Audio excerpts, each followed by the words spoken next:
Size matters.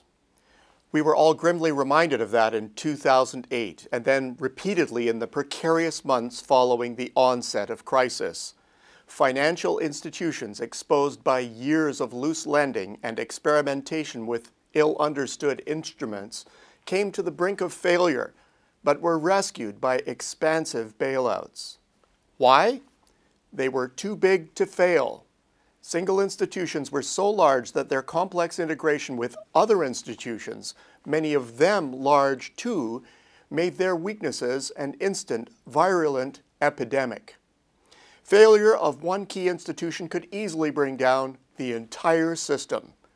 We don't typically think of countries in the same way, but are there similarities? Is the ailing Chinese economy somehow actually too big to ail? When the wealthy world wobbled, eyes shifted east.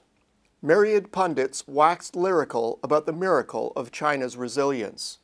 It seemed immune from the contagion gripping the big guns, and talk of the economic pivot to Asia, the rising influence of emerging markets, the new engines of the world economy, and so on, permeated the press. And China was usually a centerpiece of the thesis. It seemed to have it all. But the story has suddenly shifted. With a somewhat eerie disbelief, stories of cities no one lives in, malls with no shoppers, industrial parks completed but vacant, and rising inventories of finished goods are seeping out, causing onlookers to question the prior pronouncements. Today's stories sound more like the cynical satire leveled at Japan in the 1990s as it struggled to come to terms with its late 1980s collapse. Those who heralded the virtues of China's mixed command market economic system are looking a bit hasty. How did things get so messy?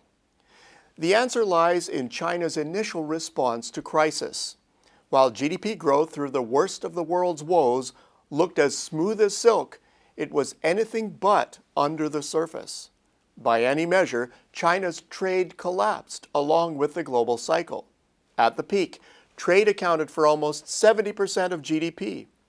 2 years into the global crisis, and the ratio had plummeted to under 50%.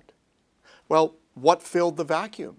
Not consumption. Its share of GDP was ruler flat over the period. As far as we can tell, the economy remained on the level thanks to a massive infusion of investment, relying heavily on public funds, and to a lesser extent, extra government spending.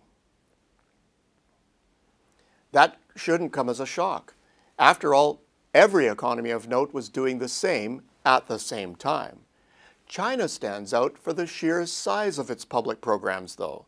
While the average OECD economy shelled out government spending and investment to the tune of 3.9% of GDP, China's initial program was reputed to amount to 13% of GDP, and within the first 2 years, combined fiscal and monetary stimulus was estimated at 20 to 25% of GDP.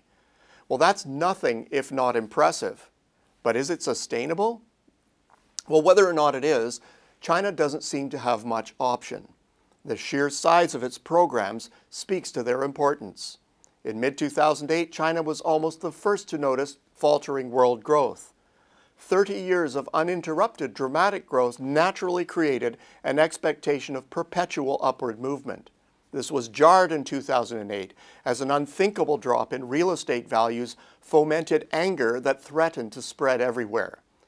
Policy solved the problem, but revealed another. China is not currently wired to weather recession. The macro-political fallout would soon become unmanageable. As such, at least for the time being, China will avoid recession at all costs. This gives rise to the more existential question: can China pull it off? Recent history is replete with examples of governments that embraced at all costs policies only to run out of cash and erupt into chaos. No government has endless access to recession-fighting resources. China has succeeded thus far, no small miracle, and is also actively encouraging its consumers to step up. If global growth revives in time, China just may do it. The bottom line, China indeed seems too big to ail. Signals suggest that the world economy is on the verge of a US-led recovery, and it can't come soon enough for China. If so, it will enable its leaders to shift from treating the symptoms to a true cure.